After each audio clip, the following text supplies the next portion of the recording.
Assalamualaikum sahabat-sahabat muslim. Serius saya mau tanya atas kegelisahan saya selama ini. Semata-mata saya hanya ingin mengenal lebih jauh agama Allah. Judulnya adalah, apakah surga benar-benar ada atau ada dalam bentuk lain? Dasar dari pertanyaan saya itu bersumber dari dua referensi. Di antaranya yang pertama dari sudut pandang berdasarkan hadis Rasulullah yang diriwayatkan oleh Muslim nomor 91 yang berbunyi, tidak akan masuk surga seseorang yang di dalam hatinya terdapat kesombongan sebesar biji sawi atau sebutir pasir.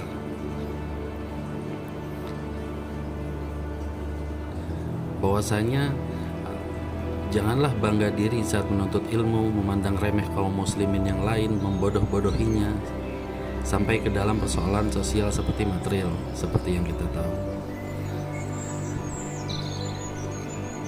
Oleh karena itu, saya jadi berpikir, coba kita bayangkan, sekecil apa biji sawi atau butir debu itu?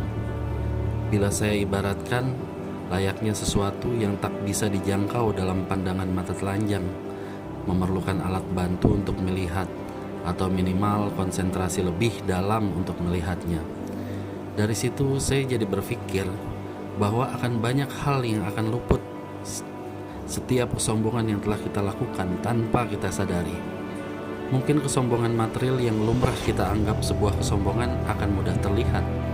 Namun yang saya bicarakan adalah kesombongan yang tidak kita rasakan atau tidak kita tahu bahwa itu adalah sebuah kesombongan.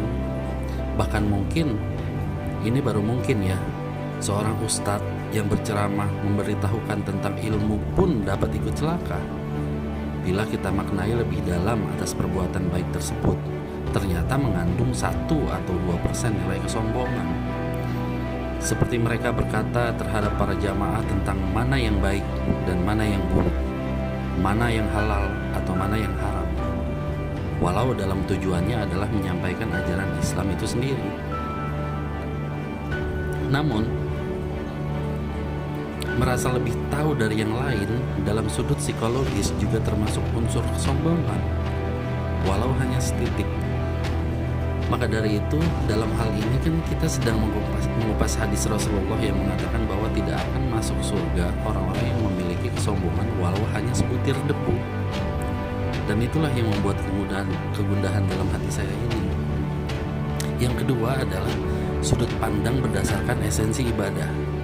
Pada prinsipnya, setiap ibadah yang kita lakukan, apapun bentuk ibadahnya, akan mendidik kita sampai membawa kita ke dalam ketakwaan, dalam membentuk kepasrahan dan keikhlasan yang Allah berikan dalam hidup kita, baik itu berkah ataupun musibah.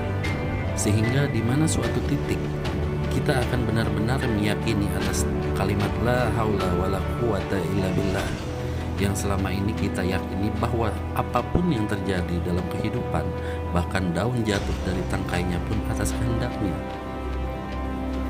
Seperti yang kita tahu riwayat-riwayat dari para nabi ataupun waliullah yang mungkin masih hidup sampai sekarang sudah berada dalam tingkatan kefanaan. Mungkin teman-teman pernah dengar suatu tingkatan keilmuan yang sudah di tahap kefanaan, di mana tidak ada lagi keinginan, semata-mata hanya mengharap ridho Allah semata. Dan tingkat kesucian itu saya hubungkan dengan adanya gambaran nikmat surga yang menjadi salah satu dorongan dalam beribadah. Hal ini membuat saya berpikir, selain dari hak Allah untuk memasukkan siapa saja yang berhak masuk surga, saya coba bicara dalam konteks pencapaian menuju surga dengan nilai kepantasan. Menurut saya, tingkatan atau istilahnya ranking satunya umat yang pantas menjadi penghuni surga adalah manusia-manusia yang sudah ada di tingkatan fana tersebut. Nah, pertanyaan saya, bila dalam tes kehidupan di dunia saja mereka sudah fana, yang artinya sudah tidak ada lagi keinginan, lalu buat apa nikmat surga yang dijanjikan? Apakah masih ada keinginan dalam diri manusia di alam surga nanti? Kita semua tidak tahu. Secara tulus saya bicara bukan bertujuan untuk membuat pernyataan. Memang siapalah saya? Namun ini adalah sebuah pertanyaan atas perihal tersebut dari saya yang fakir ilmu ini. Semata-mata saya hanya ingin lebih memahami agama yang saya anut.